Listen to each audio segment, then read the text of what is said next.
Parler d'art et nous, on reste ensemble. Maintenant, place au théâtre dans un instant avec 20 000 lieues sous les mers.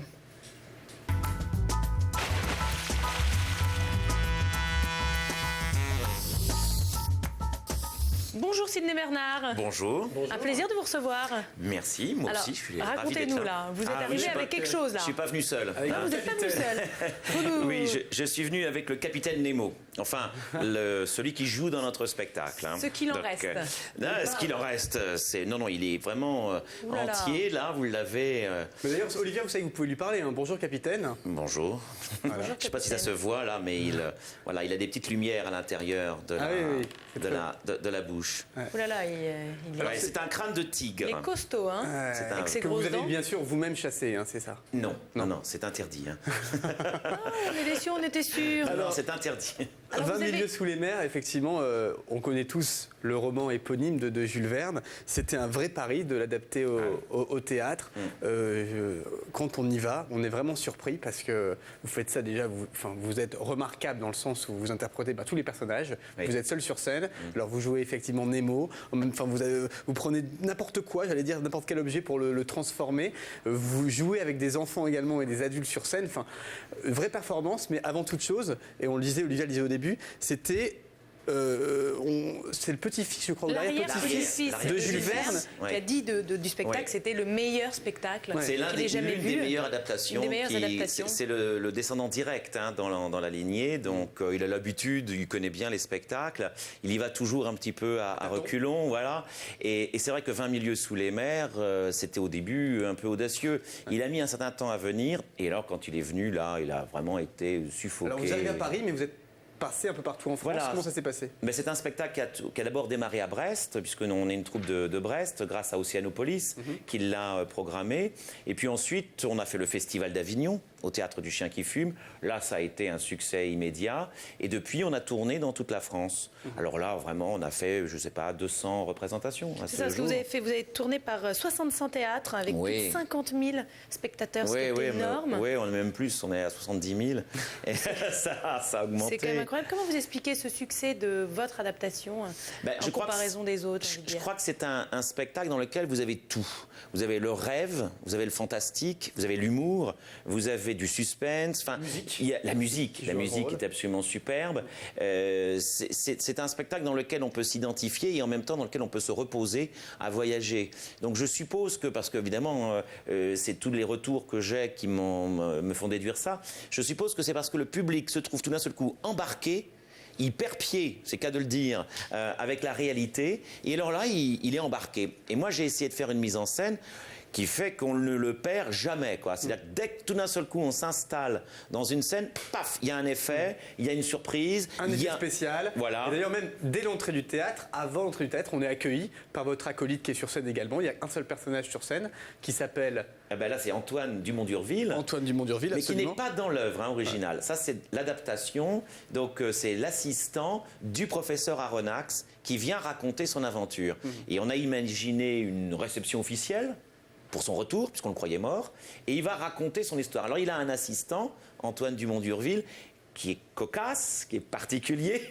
qui a un rôle dans le spectacle, un petit peu de... Voilà, il décale la situation, parce que le professeur croit vraiment à ce qu'il joue, à ce qu'il est en train de raconter. Puis l'assistant, c'est un peu le naïf qui décale, puis qui par moments fait un peu trop aussi. Alors on a des images, je vous propose tout de suite ensemble de les découvrir. Chers amis, chers collègues, monsieur le ministre, madame la conservatrice, je suis vivant.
et libre.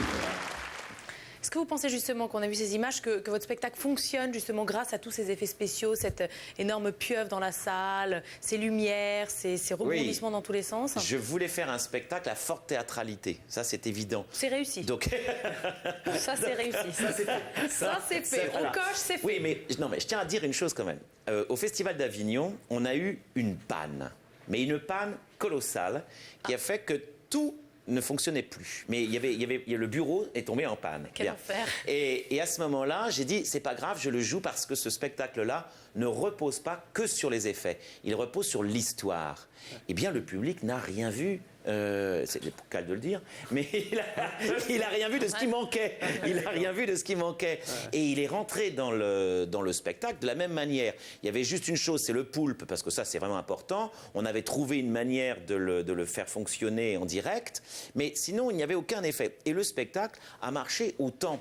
Donc c'est là où c'est important, c'est qu'il y a un travail d'acteur. Ce poulpe qui arrive dans la salle comme ça, c'est saisissant. Moi j'étais genre au 6e rang, on se prend ça, on est quand même complètement fait. Tous les enfants on est pris au jeu, adulte ou pas, là je pense qu'on est vraiment dedans, on est pris au jeu, il n'y a pas que ça, il y a beaucoup d'autres choses. Vous avez lu combien de fois 20 milieux sous les mers de Jules Verne? Une trentaine de fois.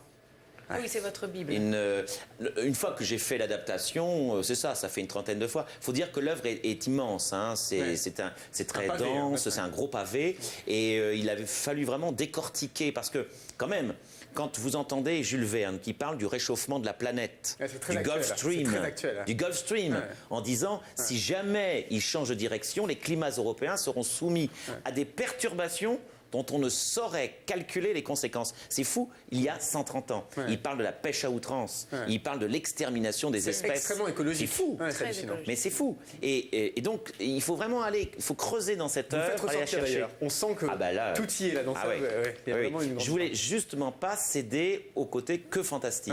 Bien sûr, on ne peut pas faire abstraction de ça.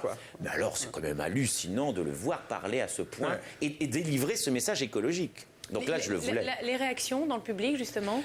Bien, c'est... Voilà, j'ai tout... Affolé, surpris, crie. J'imagine qu'il y a beaucoup d'interactivité. C'est-à-dire que le public rentre doucement dedans. Donc alors évidemment, la pieuvre, elle arrive à la fin du spectacle. Donc il a déjà été habitué. Je l'ai petit à petit apprivoisé, on va dire.